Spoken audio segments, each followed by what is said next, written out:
Okay, here we are with the Youth Companion Magazine, November 14th of 1895. And we're going to read to you the story, The Girl's Song. It'll be read to you by Jennifer. At the time of the terrible accident a year or two ago, at the coal mines near Scranton, Pennsylvania, several men were buried for 3 days, and all efforts to rescue them proved unsuccessful. A spectator wrote, "The majority of the miners were Germans. They were in a state of intense excitement caused by sympathy for the wives and children of the buried men and despair at their own balked efforts. A great mob of ignorant men and women assembled at the mouth of the mine on the evening of the third day, in a condition of high nervous tension which fitted them for any mad act. A sullen murmur arose that it was folly to dig farther, that the men were dead, and this was followed by cries of rage at the rich mine owners, who were in no way responsible for the accident.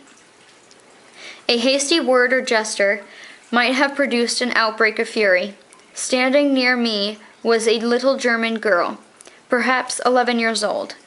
Her pale face and frightened glances from side to side showed that she fully understood the danger of that moment. Suddenly, with a great effort, she began to sing in a hoarse whisper, which could not be heard.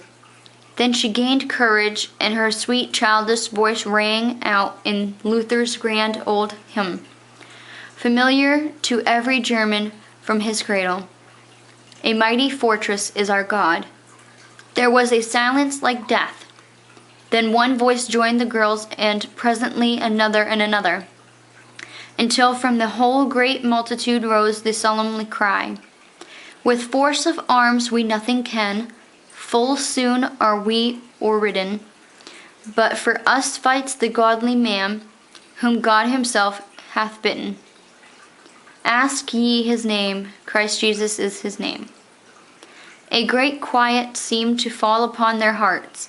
They resumed their work with fresh zeal, and before morning the joyful cry came up from the pit that the men were found alive.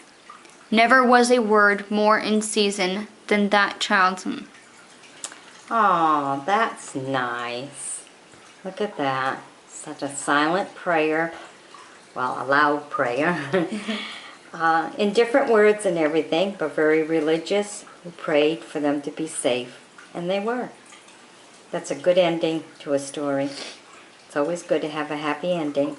So stay tuned for more, and I'll bring you some more stories. Bye-bye now.